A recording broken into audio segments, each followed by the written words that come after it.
여러분 안녕하십니까? 오늘 우리나라 국경일 행사를 개최된 것을 뜻깊게 생각합니다. 우리 국민과 우리 동포 모두가 합심을 해서 우리 대한민국이 더욱더 발전하기를 기원합니다. 그리고 우리 1세들이 이룩한 우리 밴쿠버 한인사회가 더욱더 화합하고 발전하길 바랍니다. 그리고 끝으로 한국과 카나다 그리고 한국과 브리티시 콜롬비아 간의 관계가 더욱더 증진되기를 기대합니다. Honorable Minister Watt, Honorable Deputy Minister of the Yukon Territory, MLA and Korean War veterans, distinguished guests and ladies and gentlemen. It's a great honor for me to host Korea's National Day in this beautiful city of Vancouver.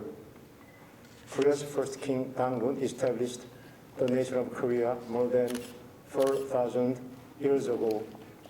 During that period of time, Korea has grown into a vibrant democracy with thriving economy, rich in culture, history, and technology. The Korea we know today has been shaped by many events throughout its long history. Our democracy and prosperity was hard fought. We had to overcome an array of challenges on our march toward the nation's development. When we look back on Korean-Canadian relations, our Korean people, cannot forget the sacrifices made by Korean War veterans to defend peace, freedom, and democracy on the Korean Peninsula during Korean War.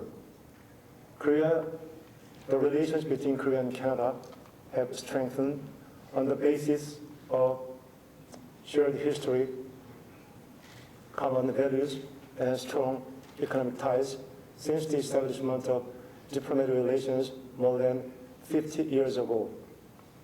2 weeks ago, our President Park Geun-hye made a state visit to Canada.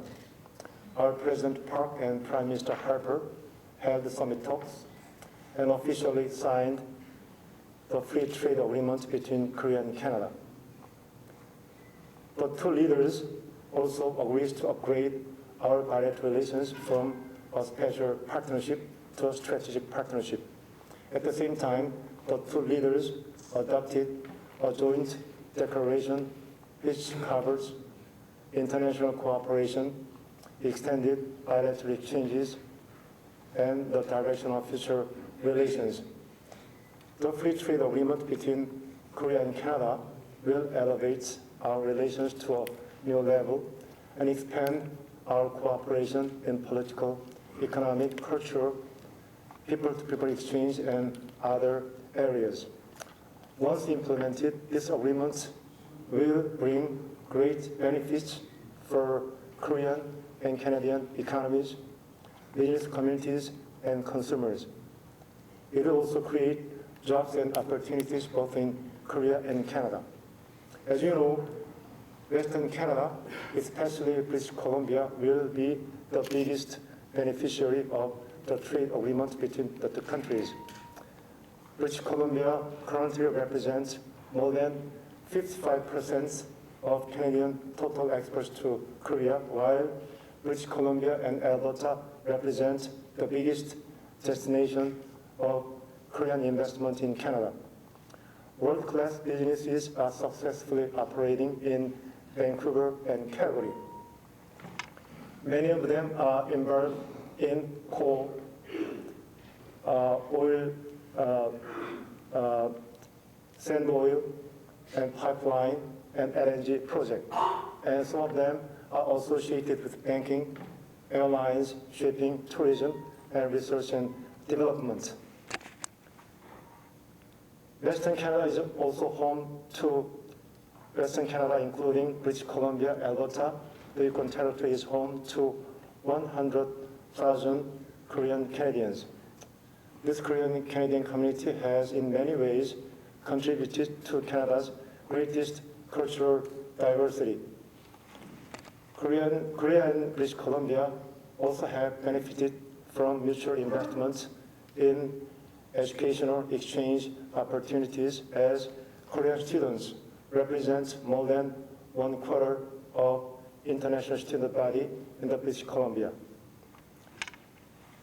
The relations between Korea and Western Canada has played a key role in the strengthening of the overall relations between Korea and Canada. And I am confident that the relations between Korea and Western Canada as a whole, and the relations between Korea and British Columbia in particular, will continue to grow. Finally, I'd like to thank Minister Watt, representing British Columbia, Deputy Minister representing Yukon Territory, and one Executive Director representing Alberta, for their presence, as it reinforces the significance of Korea's National Day, as well as deepening ties that unite Korea and Canada. I'd like to give my sincere thanks to all those present to celebrate Korea's Day, and I wish all of you continued good health and prosperity. Thank you very much.